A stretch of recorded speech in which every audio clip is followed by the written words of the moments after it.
우리는 지난 시간에 사도 바울의 1차 선교 사역에 대해서 살펴봤지요. 5지역을 바울이 선교를 했는데 바보, 비시디 안디옥, 그다음에 이고니온, 루스드라, 더베라고 하는 지역에서 선교 사역을 했습니다.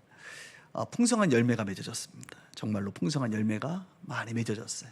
구원받는 사람들이 많아졌습니다. 그런데 열매만 있는 것이 아니라 열매를 맺기 위해서는 때로는 심한 환난과 박해 또한 있었던 것을 우리는 알 수 있습니다. 1차 선교여행의 기간은 18개월입니다. 1년 6개월입니다.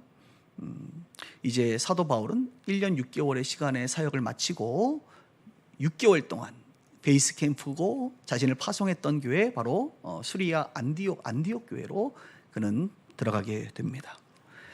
그곳에서 6개월 정도 그냥 편안하게 좀 쉬었다가 2차 선교 사역을 펼치면 좋을 것 같은데, 바울은 그냥 쉰 것이 아니라 이 6개월 동안에 기독교 역사 속에서 매우 중요한 결정을 하게 되는 매개체 역할을 또 하게 됩니다. 이름하여 예루살렘 회의라고 하는 사도행전 15장을 통해 구원론을 정립하게 되는 계기를 마련하게 된 것입니다. 구원론은 뭐 창조론처럼 이렇게 어떤 론이라고 하는 것은 이론의 어떤 체계, 그렇죠? 그렇죠. 구원과 관련된 체계, 어떤 신앙의 체계를 마련하게 되는 그런 결정적인 기회를 삼습니다. 그 배경은 이렇습니다, 여러분. 안디옥 교회로 바울과 바나바가 돌아와 보니까 선교 사역을 간 1년 6개월 사이에 율법주의자들이 와서 복음을 흐리게 된 거예요. 그래서 많은 성도들이 바울과 바나바로부터 받은 그 온전한 복음이 아닌 율법주의자들의 복음으로 이제 구원론이 완전히 흔들려 버린 겁니다. 15장 1절 같은 경우에 보면 너희가 모세의 법대로, 그러니까 율법대로죠. 모세의 법, 율법대로 할례를 받지 아니하면 능히 구원을 받지 못하리라. 그러니까 구원받는 게 어떤 조건이 필요하다는 거예요? 할례를 받아야 된다. 그러니까 구약처럼 율법을 지켜 행해야만 너희가 구원을 받지, 뭐 예수님 믿어가지고만 되는 게 아니야라고 이제 가르쳤던 거예요. 이 이야기를 들은 바울과 바나바가 얼마나 마음이 속상했겠어요? 1년 6개월 잠깐 비웠는데 이런 일이 벌어지니까 말이죠. 그래서 성경에 보니까 바울과 바나바는 그들과 적지 않은 다툼과 변론을 하게 되었다. 그래서 율법으로 구원받는다라고 하는 사람과 아니다, 예수 십자가의 은혜로만 구원받는다라고 하는 것이 이제 변론이 일어난 거예요. 바울과 바나바와. 그러니까 참 의아스러운 것은 바울과 바나바가 어떤 사람입니까? 그 안디옥 교회에 존경받는 목회자들인데 그들이 아무리 얘기를 해도 여러분 잘못된 지식이 들어가면 그것도 자꾸 믿음은 들으면서 난다고, 잘못된 지식을 자꾸 들으면 그것도 믿어진단 말이에요. 그러니 이제 바울과 바나바가 어떻게 할 수가 없는 거예요. 다툼이 교회에서 막 일어납니다. 교회에서 다툼이 일어날 때 사실 교회 스스로가 잘 정화하고 해결하면 좋지만 그렇게 되지 않을 때에 바로 그 상위 개념인 공동체, 바로 예루살렘 교회, 사도들이 있는 예루살렘 교회의 이 문제를 이제 가지고 상정하게 되는 거예요. 그래서 결국 바나바와 바울과 율법주의자들이 함께 어디로 갑니까? 예루살렘 교회로 방문하게 됩니다. 그래서 그곳에서 사도들을 통하여 중재함을 받고 명확한 결론, 도대체 구원은 어떻게 이루어지는 것이냐, 오직 믿음, 은혜로만 되는 것이냐, 아니면 율법을 지켜 행해야 되는 것이냐, 할례를 받아야 되는 것이냐라고 하는 신학적 논쟁이 이제 벌어지게 되죠. 그 결과가 오늘 이제 우리가 읽은 본문의 내용인데, 한번 성경을 다시 한번 여러분 눈으로 따라오십시오. 6절에 보니까 이렇게 말합니다. 사도와 장로들이 이 일을 의논하여 모였습니다. 의논하여. 이제 리더십들이 다 모은 거예요. 초대교회 리더십들이. 많은 변론이 있으니, 변론이 이렇게 많이 안 해도 될 것 같은데 변론이 아주 많았어요. 교회는 여러분 이런 많은 변론이 있는 곳입니다.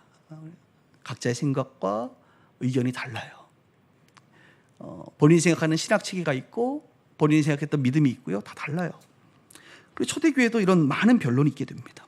이 변론 끝에 항상 하나님께서 우리 베드로 사도님을 많이 사용하셨는데, 베드로가 일어나서 자신의 마음을 또 하나님의 감동을 이야기합니다. 일어나 말하되 형제들아 너희도 알거니와 하나님이 이방인에게 베드로가 복음을 전한 적이 있거든요. 내 입에서 복음의 말씀을 들어 믿게 하시려고 오래전부터 나를 너희 가운데 나를 택하시고 또 마음을 아시는 하나님이 우리에게와 같이 그들에게도 성령을 주어 증언하시고 믿음으로 그들의 마음을 깨끗하게 하사 그들이나 우리나 차별하지 아니하셨느니라. 믿음으로 마음이 깨끗해진다는 거지. 행위로 깨끗해지는 것이 아니라 믿음으로 깨끗해지고 그들에게도 복음을 전했을 때 주의 성령이 임하지 않았느냐. 지금 누구 얘기하는 거예요, 여러분? 베드로가 사도행전 10장에 고넬료의 집에, 이방인의 집에 들어가서 밥도 먹고 교제도 하고 복음을 전했을 때 성령이 임하는, 그리고 그 다음에 예루살렘 교회 가자마자 베드로가 엄청난 비난을 받잖아요. 여러분 그 얘기 했어요. 제가 이런 눈빛을 보니까 모른다는 눈빛인데 했어요. 이렇게 비난을 받을 때 베드로가 아니 우리에게 오신 그 성령이 저들에게도 왔는데 유대인에게만 복음이 증거되는 것이 아니라 이제 유대인을 넘어 예루살렘을 넘어 사마리아와 땅끝까지 이르러 복음이 증거되는 것이다. 그 내용을 말하면서 모두가 하나님께서 이제는 우리 말고도 이방인들에게도 복음을 증거케 하시는구나 라는 것을 깨달았잖아요. 그러니까 베드로는 경험이 있어요. 이방인에게도 복음이 증거되고 성령을 받는데 그 결정적인 계기가 뭐냐? 이제 보십시다. 다시. 그래서 10절에 보니까 그런데 지금 너희가 어찌하여 하나님을 시험하여 우리 조상과 우리도 능히 매지 못하던 멍에를 제자들에게 목에 두려느냐. 율법으로 거듭난다고, 율법으로 구원받는다고, 우리 조상들도 그리고 사도들인 우리도 능히 매지 못하는 멍에, 그 율법의 멍에를 어떻게 지금 이 제자들에게 멍에를 메워서 율법으로 구원받는다라고 우리가 주장할 수 있느냐 이거예요. 그러면서 그 유명한 11절 보세요. 그러나 우리는 그들이 우리와 동일하게 뭐래요? 주 예수의 은혜로 구원받는 줄을 믿노라 하니라. 구원 어떻게 받는 거예요? 주 예수의 은혜로. 구원론의 마침표. 구원 어떻게 받느냐? 율법으로가 아니라 은혜로 받는 것이다. 은혜로 구원받는 것이다 라고 하는 이 결론을 베드로가 냅니다. 그리고 그 이야기를 듣던 중에 이제 순교당한 야고보 말고 예수님의 동생 야고보가 있어요. 야고보가 또 다시 일어나서 성령의 감동을 따라 아모스 선지자가 했던 그 말씀이 기억나기 시작합니다. 그러면서 이렇게 말해요. 아모스 선지자가 우리 가운데 말하지 않느냐. 이제 16절 이하에 보면 나오는데 다윗의 무너진 장막을 다시 지으며 허물어지는 것을 다시 일으키리니 모든 이방인들로 주를 찾게 하려 함이라. 무슨 말입니까? 다윗의 장막이 무너졌잖아요. 솔로몬 성전이 무너졌어요. 다윗의 장막이 무너졌어요. 스룹바벨 성전이 무너졌어요. 눈에 보이는 그런 성전들이 무너지고 주님이 무너진 다윗의 장막을 다시 세운다는 게 뭐예요? 그것이 바로 교회거든요. 교회. 우리 주님이 교회를 이렇게 세워서 뭐래요? 모든 이방인들로 주를 찾게 하기 위함이다. 모든 이방인들을 구원하기 위한 것이다. 이렇게 말을 합니다. 여러분, 그래서요, 이 사도행전 15장의 내용은 이 회의를 통하여 두 가지가 결론이 납니다. 구원론과 교회론. 구원론과 교회론. 은혜로 구원받는 것이다 라고 하는 신학적 체계의 마침표를 찍고, 교회는 무너진 다윗의 장막을 회복하는 것과 같이 예배하고 기도하고 모든 이방인들을 주님께로 돌아오게 하는데 하나님이 교회를 세우셨다라고 하는 교회의 아주 중요한 신학적 체계를 마침표를 찍게 되는 겁니다. 다시 정리하면 구원은 주 예수의 은혜로 구원받는 것이다. 예수님의 십자가의 피와 보혈의 은혜 외에는 없다. 어떤 행위로나 율법으로나 불가능하다. 인간이 지킬 수도 없는, 능히 매지 못하는 그 율법의 멍에를 매게 하는 것은 구원의 조건이 전혀 아니다. 여러분, 그래서 율법이라고 하는 것의 그 용도가 뭐냐? 율법은 인간이 이 의로운 법을 스스로가 지켜서 의로워질 수 없다는 것을 역설적으로 우리 가운데 말해주는 도구예요. 인간은 우리 조상이나 우리나 도저히 이 율법을 우리의 이 죄된 인간, 원죄로부터 오염된 우리는 지킬 수가 없구나. 이 하나님의 뜻을 온전히 지킬 수가 없다는 것을 스스로 깨닫게 하는 거예요. 십계명을 통하여 그것을 깨닫게 하고 성경의 율법을 통하여 그것을 깨닫게 하는 겁니다.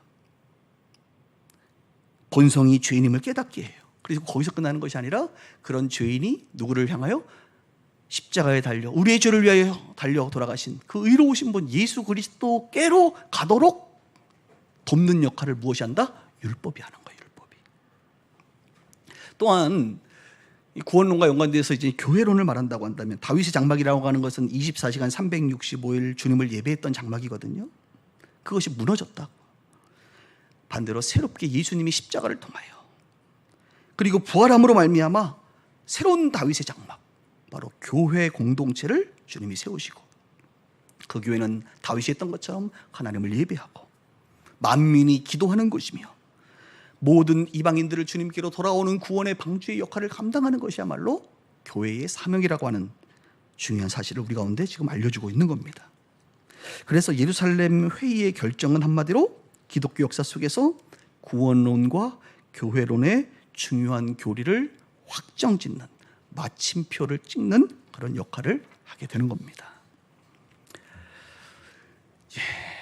너무 제가 성경 해석적으로 너무 밀고 나갔나요? 여러분들 힘드시죠? 지난 금요일에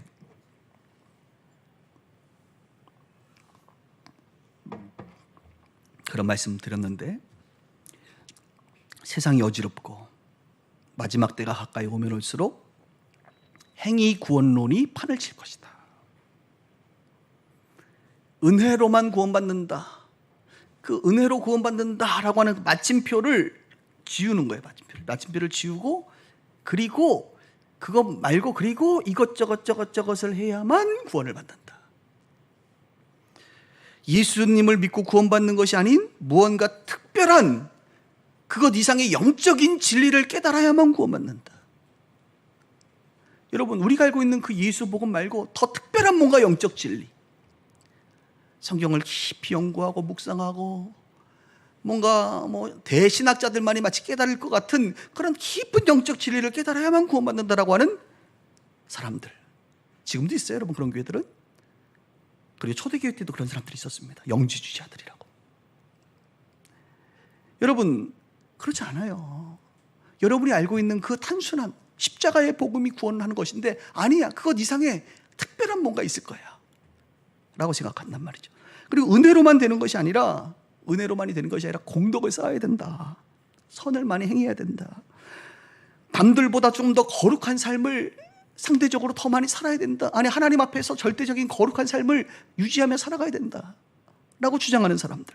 그래서 유튜브 같은 데 보면 이런 사람들은 인기가 좋아요. 마지막 때와 관련된 유튜버들이나 그런 교회들, 그런 것이 좀 치우친 교회들은 조회수도 많고 사람들이 그런 거 들으면 뭔가 안심이 되나 봐.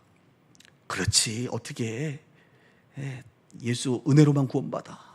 잘 살아야지, 거룩하게 살아야지, 특별하게 뭔가 선을 행해야지. 그럼 불교에서 최고의 덕은 절을 하나 지어 영생 극락에 들어가는 것처럼 내 인생에 교회 하나는 지어야지. 그래야 내가 천국에 가지. 아니, 내가 전 세계에 내 재산의 절반을 띄어서 그들을 구제하는 정도는 내가 헌신해야 내가 천국 가는 거지. 어떻게 천국 가겠어? 라고 생각하는. 저는 특별한 뭔가 거룩함과 행위를 강조하는 목사님들한테는 정말 묻고 싶어. 자기는 온전한가? 너는 가겠니? 라고 나는 물어보고 싶어. 정말 저 같으면 못 갈 것 같아. 그렇게 그 잣대로 저에게 들이댄다면 저는 못 갈 것 같아.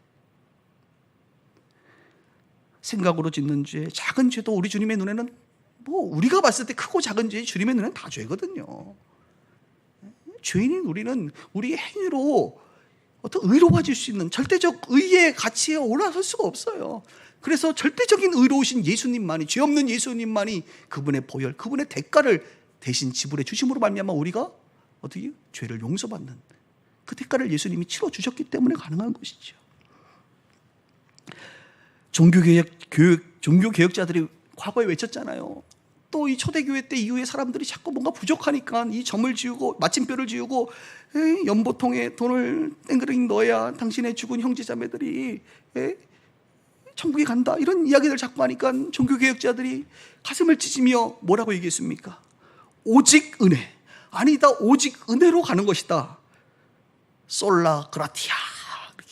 또 오직 성경, 솔라 피데, 오직 믿음, 이런 이야기 한 거 아닙니까, 여러분? 오직 은혜, 오직 믿음이면 되는데, 아니야, 그거 말고 뭔가가 더 있어야 되는 거야 라고 끊임없이 말할 때에 종교개혁자들이 외쳤던 거예요. 그래서 자꾸 지금도 행위구원 자꾸 두둔하는 사람들을 보면 종교개혁자들이 무덤에서 벌떡 일어날 것 같다는 생각이 들어요. 그러면 오직이 아닌 다른 어떤 것을 더 해야 된다라고 하는 생각. 왜냐? 구원이라고 하는 이 엄청난 선물을 우리가 그냥 받기 어렵다는 겁니다. 이 소중한 것을 우리가 어떻게 그냥 받을 수가 있느냐, 어떻게 은혜로 받을 수 있느냐, 무언가 대가를 지불하고 내가 뭔가를 해야지 은혜를, 이 구원을 받지, 어떻게 공짜로 받을 수 있느냐, 이 말이에요. 그런데 여러분 아시는 것처럼 너무나도 위대하고 큰 선물은 거저 주지 않으면 받을 수가 없는 거예요.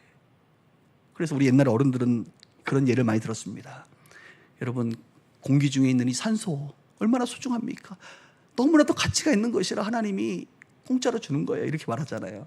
지난번에 김정태 선교사님이 자기 아플 때 산소호흡기를 하루 끼면 한 200불 정도 나간다 그러죠. 한 25만 원 정도가. 그래서 여러분들한테 여러분 오늘 산소호흡기 안 끼신 분들 25만 원 번주하세요, 이렇게 얘기했잖아요. 기억이 안 나시나요? 저만 기억나나요? 이상하다. 그런 얘기 한 적이 있어요. 예. 공기, 물, 빛, 너무나도 가치 있는 것들. 이런 것들은 하나님이 모든 인간에게 그냥 주시는 거예요, 무상으로. 구원, 이것은 우리가 살려고 해도 살 수가 없어요. 그냥 하나님이 주셔야지만 받을 수 있는 거예요, 값없이. 그래서 성경은 이것을 선물이다. 내가 자랑할 것이 없다. 왜? 그냥 받은 거니까. 사랑하는 여러분, 오히려 성경은 이 엄청난 구원이기 때문에 우리 행위나 공로로는 얻기에 불가능하다고 말하고 있어요.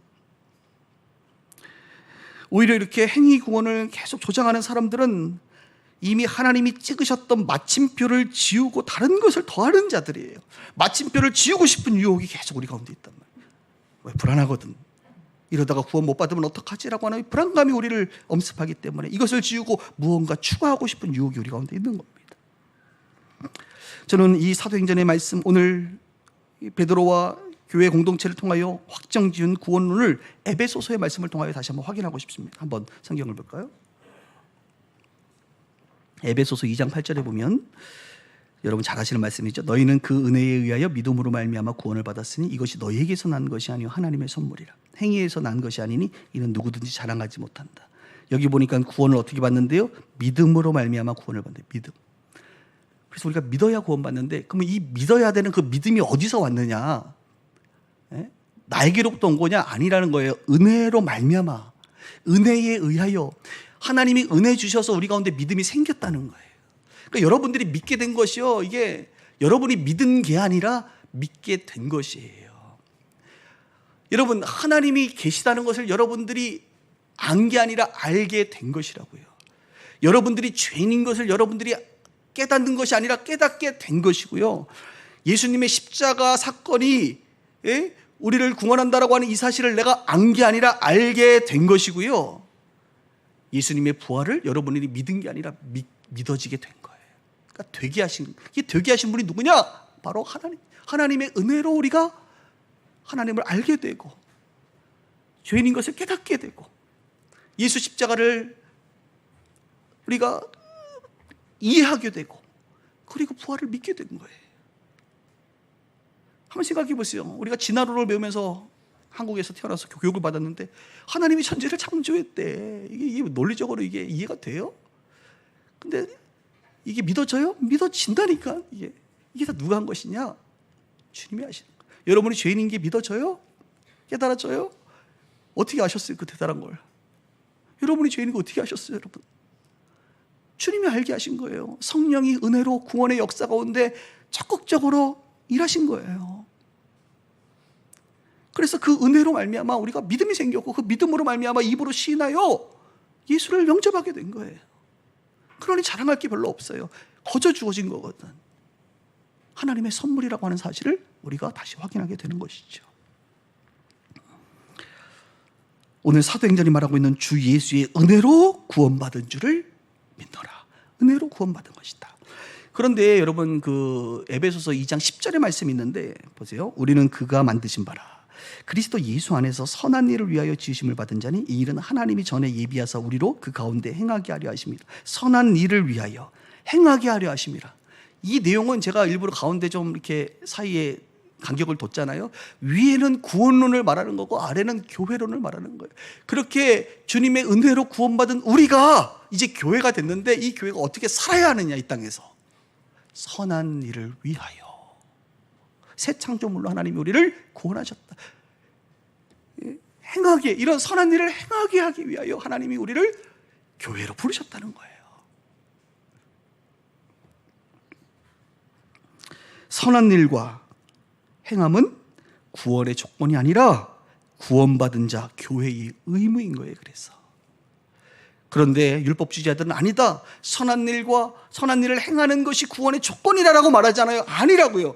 구원의 조건은 은혜로 인한 믿음이고 선한 일은 교회의 책무, 의무인 겁니다.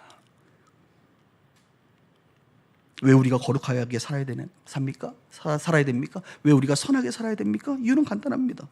저와 여러분, 우리가 은혜로 말미암아 교회가 되었기 때문에, 교회의 책무, 의무가 바로 선한 일을 위하여 살아가기 때문에.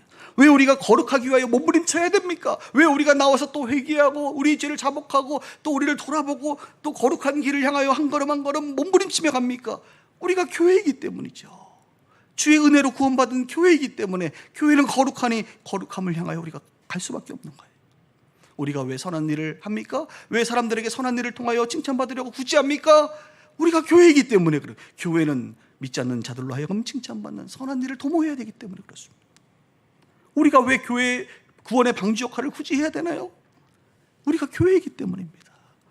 교회는 믿지 않는 영혼들을 주님께로 돌아오게 하는 구원의 방주 역할을 하는 것이기 때문에 우리가 그 일을 하고 있는 겁니다.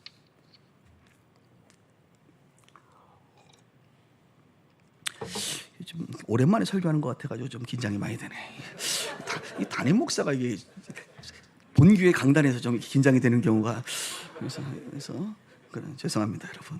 제가 원래 그런 사람이 아닌데 이제 다 설교가 다 끝나서 이제 너무 좀 편안하게 좀 해드리려고. 오늘 성경 이제 뒷부분에 보면 사도행전 15장 25절 28절에 보면 이런 표현이 나와요. 우리와 성령은 만장일치로 결정하였노라. 너무 아름다운 단어 아니에요? 우리와 성령은. 아멘. 너무 아름답잖아요, 그죠? 만장일치로 결정하였노라. 치열하게 다툴 수 있어요. 치열하게 토론할 수 있어요. 그런데 그 마지막은 법원으로 갔노라 이렇게 되면 안 되고 우리와 성령은 만장일치로 결정하였노라라고 하는 결론이 나야 돼요. 그게 진짜 교회입니다. 그리고 결국 31절이 그 결과 바울과 바나가 편지를 들고 안디옥 교회 성도들 앞에서 이제 이 결정된 내용을 얘기했더니 성경 보니까 위로의 말을 기뻐하더라. 기쁨이 충만해졌어요. 여러분, 진리와 비진리를 구분하는 아주 간단한 방법은 뭐냐? 그 말을 들었을 때, 그 예배 공동체에 참여했을 때 우리 가운데 이 성령이 우리와 함께 하시니까 우리 가운데 기쁨이 있느냐? 우리 주님은 기쁨의 영이시거든요. 기쁨과 평안이 주어지느냐? 아니면 율법주의자들의 이야기 속에 끊임없는 두려움과 멍해와 그죠? 그리고 또 부담감으로 계속 살아가고 있느냐? 이것을 보게 되는 거예요. 진리는 성령은 우리를 자유케 한다고 했는데 우리 하나님은 죄와 사망으로부터 여러분들을 자유케 하기 위하여 오신 분이시거든요. 자유함과 기쁨이 넘치는 거예요. 오늘 초대교회 성도들에게 그것이 있었습니다. 결론적으로 하나님께서는 AD 49년, 그러니까 지금으로부터 한 2000년 전이겠죠, 구원론의 마침표를 딱 찍었어요. 주 예수의 은혜로 구원받는 것이다. 사랑하는 빗소가족 여러분, 여러분의 연약한 옛습관, 육신의 소욕, 죄된 모습, 죄된 행위 때문에 나는 구원받지 못한 것은 아닐까라고 하는 끊임없는 의심, 여러분의 생각은 그리 믿을만하지가 못해. 여러분의 감정은 그리 믿을만하지가 못하다니까요. 제가 늘 말하잖아요. 여러분의 감정을 의지하지 말고, 믿지 말고 하나님의 1.1핵도 변하지 않는 하나님의 말씀을 믿으세요. 2000년 전에 마침표를 찍었단 말입니다. 은혜로 구원받는 것이다. 그리고 이 신학적 체계는요, 잠깐의 이단들은 등장하고 사라졌지만 지금 2000년이 지난 지금도 하나님의 성령을 받은 건전한 교회 공동체에서 다 고백하고 있는 내용이에요. 무엇으로 구원받냐? 믿음으로 받고, 이 믿음은 하나님의 은혜로 말미암은 믿음이다. 믿음으로 구원받는 거예요. 이것을 다 받아들이고 있다 이거예요. 이 점을 빼고 싶고 뭔가 추가하고 싶은 유혹이 우리 가운데 있다 할지라도 여러분 그렇지 않습니다. 확실하게 아셔야 돼요. 구원받은 것과 구원받은 자의 삶의 모습은 좀 다른 거예요. 구원받지 못한 것은 아닐까 하는 구원론으로부터 바울이 말하는 것처럼 쉽게 마음이 흔들리거나 두려워하지 마십시오. 쉽게 마음이 흔들리거나 두려워하지 마십시오. 하나님은 여러분을 사랑하시며 여러분들을 양자 삼아서 여러분들과 늘 함께 하시는 분이십니다. 구원은 은혜로 받는 것이고 우리는 구원받은 자로서 거룩한 삶을 날마다 추구할 뿐입니다. 그런 우리 모두가 되기를 주의 이름으로 축원합니다.